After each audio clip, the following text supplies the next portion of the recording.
برطانوی وزیر خارجہ جیریمی نے گذشتہ روز ایران کا سرکاری دورہ کیا۔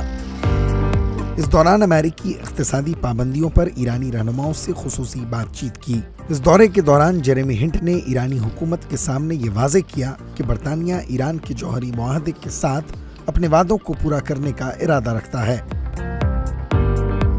اس کے علاوہ ایرانی نژاد برطانوی شہری نازنین زاغری ریڈکلف کی رہائی کا بھی مطالبہ کیا گیا۔ نازنین زاغری ریڈکلف سن 2016 سے جاسوسی کے الزام میں زیر حراست ہیں۔ Well, this is a part of the world which is frankly a tinderbox, and so many things can go wrong here, and Iran is one of the big players, and we are very, very keen to move towards peace in Yemen. That's our number one priority at the moment.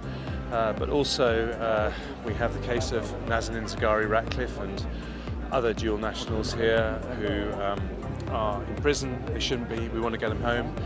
So there's lots to talk about, and I'm just about to head off to the foreign ministry, and all these things will be discussed. برطانوی وزیر خارجہ نے اس دورے کے دوران ایرانی ہم منصب جواد ظریف کے علاوہ دیگر اعلیٰ حکومتی اہلکاروں سے بھی ملاقاتیں کی۔ حالیہ امریکی پابندیوں کے نفاذ کے بعد جیریمی کسی یوروپی ملک کے پہلے وزیر خارجہ ہیں جو ایران کا دورہ کر رہے ہیں۔